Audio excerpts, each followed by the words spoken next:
Hello বন্ধুরা, চলে আসছে আজকে বিশাল বড় মাছ বাজার। সেই মাছ বাজারে মাছ নেব। তো জায়গাটা কোথায়, কে কে চিনতে পারছো একটু কমেন্ট করো। সত্যি খুবই বড় মাছ বাজার। এখান থেকে এই বড় মাছটা নিলাম, আর এদিকে আর একটা বোয়াল মাছ আছে, সেই বোয়াল মাছটা নেব। আর এই দাদাকে চিনতে পারছে, এই দাদাটা কে কে চিনতে পারছে একটু কমেন্ট করো। আর এই যে বড় বোয়াল মাছটা 3 কিলো ছিল, সেই মাছটা অর্ধেকটা নিলাম আর অর্ধেকটা আছে। আর এইদিকে এক কাকু দেখি ঝিনুক নিয়ে আসছে, সেই বড় বড় ঝিনুক, এর মধ্যে মুক্তায় আছে। তার সময় চলে আসলাম বাড়িতে। বাড়ি আসার পরে মা এদিকে সব মাছগুলো এক এক করে বের করছিল।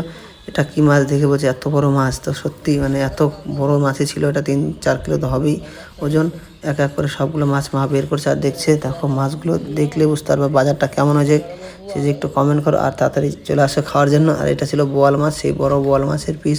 দেখো মাছটা কত সুন্দর দেখতে সত্যি। তার মধ্যে আজকে একটা বিশাল একটা ইন্টারেস্টিং ভালো মাছ ছিল, সেটা হলো এই যে চিংড়ি মাছ। চিংড়ি মাছটা খুবই সুন্দর, আর এত দাম, 1000 টাকা কিলো চিংড়ি মাছ। কে কে আজকে বাজারে গিয়েছো সেটা একটু কমেন্ট করো।